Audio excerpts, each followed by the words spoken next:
क्यों फिरत भुलानी जगत में दिन चार बसेरा। स्वार्थ के संगी सभी जिन तुझको घेरा। मात पिता सुत स्त्री कोई संग न हेरा। बिन सतगुरु कौन जो करे निबेड़ा। नाम बिना सब जीव करे 84 फेरा। मन दुल्हा गगन चढ़े सज सूरत सेहरा। धुन दुल्हन को पाए कर बसे जाए त्रिकटी देरा। राधा स्वामी ध्यान धर तू सांझ सवेरा। गुरु रूप प्यारी साध संगत जी, आप सभी पवित्र आत्माओं के श्री चरणों में दास का कोटि कोटि प्रणाम है। परम पूज्य परम संत ठाकुर सिंह जी महाराज जी सत्संग प्रवचनों में आगे फरमा रहे हैं। नरक स्वर्ग फिर अवतार। इस तरह ये इंसान जो है ऊपर नीचे, कभी रात है कभी दिन है, कभी सर्दी है कभी गर्मी है कभी सर्दी है।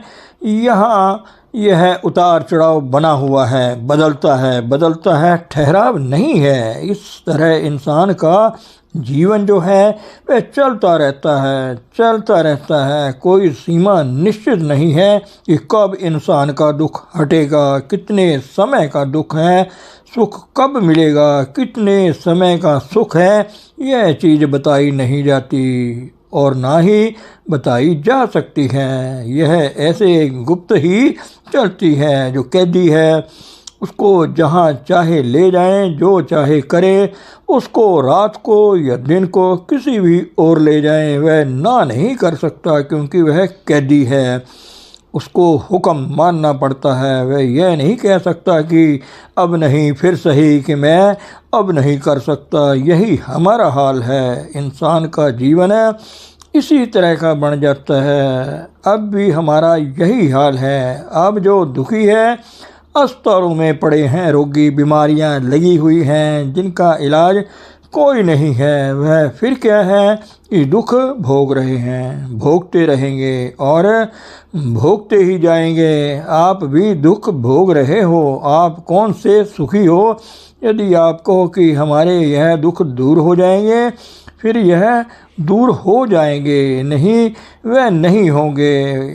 वह इसी तरह से रहेंगे। अनेक प्रकार के दुख जो हैं बेटियों के, बेटों के और परिवार के और अपने शरीर के और उनके शरीर के, किसी को कोई फिक्र है, किसी को कोई चिंता है। हम चले ही रहते हैं, चलते ही रहते हैं। फिर ये इंसान जो है मुक्त नहीं हो सकता। इसको मुक्ति कहा जाता है। जीवन मुक्त सो आखिए मर जीवे मर्या। भाव जब इंसान इस ओर लग जाता है, जीते जी इस जीवन में अपनी ऊपर की गति को प्राप्त हो जाता है, फिर मुक्त हो जाता है। उसको इस दुनिया का कोई दुख नहीं रहता, कोई तकलीफ नहीं रहती। कर्मों का नियम उस पर फिर लागू नहीं होता। हम अपने आप में आ जाते हैं। फिर हम अपने आप में आकर तो विमुक्त हो सकते हैं और इस दुनिया में सुखी होने का अन्य कोई जरिया नहीं है। मरकर तो बिल्कुल ही नहीं है। अब हमारे पास गुंजाइश है, हमारे पास 10वां दरवाज़ा है जो है, हम इसको खुलवा सकते हैं और फिर अंदर जा सकते हैं। जीवात्मा को गुरु प्रकट कर देता है। हम अपनी आत्मा का प्रयोग कर लेते हैं। हे अर्जुन, तू आत्मा है, आत्मा बनकर काम कर, यही हम कह सकते हैं। लेकिन यह केवल इंसानों के लिए है और किसी अन्य योनि के लिए नहीं है। यदि हम आत्मा बन गए हैं, आत्मा बनकर काम करते हैं, तो हमने अपना जीवन बना लिया, संवार लिया। वह कबूल हो जाएगा, प्रवान हो जाएगा, दुखों में नहीं रहेगा, क्लेशों में नहीं रहेगा, झंझट कतई नहीं रहेगा। शंका में नहीं रहेगा, भाव परम आनंद परम गति को प्राप्त कर लेगा। यह इंसान पूर्ण तौर पर पूर्ण लीनता में लीन हो जाएगा। इसका सदा का जीवन जो है वह परमेश्वर बन जाता है। जितने वेद ग्रंथ हैं जो अधूरे महापुरुषों के लिखे हुए हैं वह ज़्यादा दुनिया के बारे में ही बताते हैं। हाँ, जब कोई प्रभु के साथ मिला हुआ महात्मा आता है वह हमें दुनिया की कोई बात नहीं बताता, वह रूहानियत की बात ही बताता है। वह किसी देवी देवते का नाम नहीं लेगा, वो आपको दुनियादारी के कर्म कांडों में नहीं डालेगा कि धर्म कर्म या इस ओर जाया करें या ये बलिदान करो। वह कहेगा कि आप एक नाम के लिए आए हो, उसको भ्याजो, उसको प्राप्त करो। एक को नाम हुक्म है, नानक सतगुर दिया बजाए जियो। इसमें सब कुछ है, नानक सब किछ नावे के वश है, पूरे भाग को पाए। अब सबसे ऊपर जो चीज़ है नियंत्रक है उसको उसके साथ जोड़ देता है, क्योंकि वह आप जुड़ा हुआ है, उसकी गति को जानता है, पहचानता है और उसके पास वो ताकत भी है कि वह उस प्रभु सत्ता के साथ जोड़ सकता है। वह हमारा भला कर सकता है और हम किसी और भी जाएंगे कांटों में फंस जाएंगे, वहाँ हमें रास्ता नहीं मिलेगा, बताने वाले बहुत मिल जाएंगे। ये इलाज कर लो, इस तरह कर लो, ऐसे कर लो। जहाँ भी जाओगे, जो काम भी करोगे, वहाँ फंस जाओगे। ऊपर से आपको नज़र आएगा कि माया मिल गई है, कुछ और मिल गया है, अंदर से उसका कर्ज चढ़ जाता है, अंदर से इंसान फंस जाता है। और यदि किसी और चीज़ का थोड़ा सुख मिलता है वह फिर हमें अति दुखदाई बन जाती है। भाव की उसमें खींचने के लिए सब कुछ है। यह जो संसार है इसमें सुख भी है, स्वाद भी है, आनंद भी है, प्यार भी है। ये सारा कुछ हमें फंसाने के लिए है। जितने आनंद हैं वह भी सब फंसाने के लिए हैं। कोई भी ऐसी चीज़ नहीं है जो हमारे पक्ष में जाए। जितनी चीज़ें रक्षक हैं, जिनको हम अपनी कामयाबी समझते हैं, ये कामयाबी नहीं है, ये बहुत बड़ा छल है, बड़ा धोखा है। भाव जो कसाई है किसी बकरे को पकड़ के ले आता है और ले जाता है, उसको अच्छा चारा देता है, रास्ते में वो बड़ा खाने पीने को देता है। बकरा सोचता है वाह वाह, यहाँ तो बड़ी सेवा होती है। जब वह घर पहुँच जाता है तो फिर कसाई उसको उल्टा लिटा देता है। फिर उसको पता चलता है कि ये तो कसाई है, ये मेरा पालने वाला नहीं है, ये तो मेरा नाश करने वाला है। इसमें मेरी जो भी सेवा की है, जिसको मैं सुख मानता था, वह केवल इसके लिए ही था कि मैं इसके साथ साथ चलता रहूं, इसके पीछे लगा रहूं, मैं कहीं इधर उधर ना भाग जाऊं। अब मैं इसके घर आके फंस गया हूँ। अब मैं ना तो भागने लायक हूँ, ना ही मेरे पास कोई बचाव का जरिया है। अब तो मैं फंस ही पड़ा हूँ और अब कोई बचने का उपाय भी नहीं है। इसी तरह जो दुनिया के सुख हैं वह इंसान को फंसाते हैं। जो इच्छाएं हैं इनके पीछे मन बहुत भटकता है कि यह सुख ले लूँ, यह आनंद ले लूँ। यह सारे ही हमें फंसाने के लिए हैं। जो जो कर्म कियो लालच लग, तेहि तेहि आप बंधायो। सुख के लालच वश हम जितने भी कर्म करते हैं, जो भी काम करते हैं, वह सारे ही बंधन रूप होते हैं।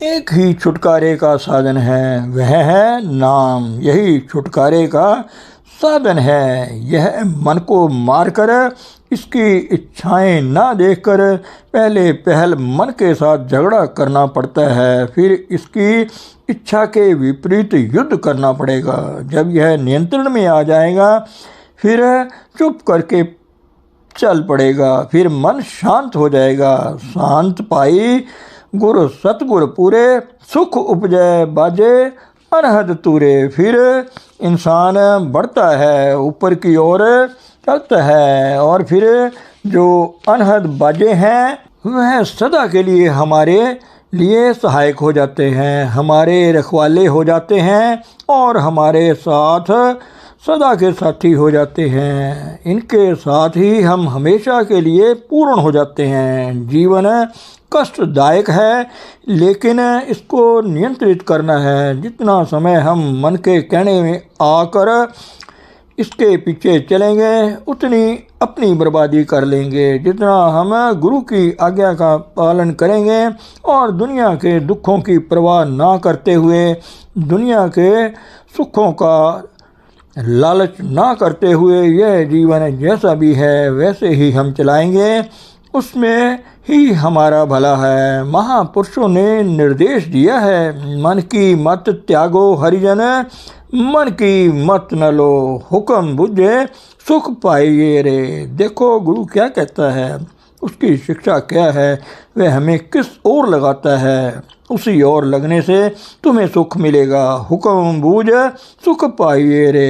यदि कोई इच्छा करके आप मन के पीछे लगते हो तो वह इच्छा आपकी पूरी नहीं होगी और वह उलट हो जाएगी। तुम्हारी अपनी जो इच्छा है या मन की इच्छा जो है, उसमें इतना सुख नहीं मिलेगा। जहाँ गुरु तुम्हें ले जाएगा वहाँ सदीवी सच्चा सुख, परम आनंद, परम सुख मिल जाएगा और अपने आप ही इसमें कोई मेहनत नहीं करनी पड़ेगी, कष्ट नहीं उठाना पड़ेगा। आराम के साथ ही, सहज के साथ ही दुनिया से बैराग हो जाएगा, अपने आप ही हो जाएगा। सहज आनंद बस है बैरागी, आनंद भी अपने आप ही मिल जाएगा। सहज के साथ ही, आराम के साथ ही इसको सहज योग कहा जाता है। भाव बड़ा तप नहीं करना पड़ेगा और कर्म कांड नहीं करने पड़ेंगे। आराम के साथ ही अपना जो जीवन है अंदर ही टिका लिया। ऊपर आत्मा ने त्रिकुटी 10वें द्वार पर टिके रहना है। ऊपर 10वें द्वार, वहाँ आनंद भी आता है और जो दुख रोग हैं वे सभी दूर हो जाते हैं। दुख रोग विनशय पै परम, यहाँ सभी का विनाश हो जाएगा तथा वहाँ का आनंद बना रहेगा। उसी में हमेशा के लिए समा जाएंगे। ऐसा सुख का आसान रास्ता और पूर्ण रास्ता और कहीं नहीं है, संसार में किसी और भी नहीं है। जो पूरा गुरु बख्शिश देता है वह लेकर अपना जीवन बना लो। इसको दुनिया के पीछे लगकर और अपने मन के पीछे लगकर ऐसे ही मुफ्त में ही बर्बाद ना करो। गुरु की आज्ञा का पालन करो, उसकी कृपा के साथ ही तुम्हारा जीवन चलेगा। तो यह जो जीवन का है वह आपके लिए है, अन्यथा यह तो काल के लिए, हमारे लिए नहीं है। धन सतगुरु, धन गुरु रूप प्यारी साध संगत जी।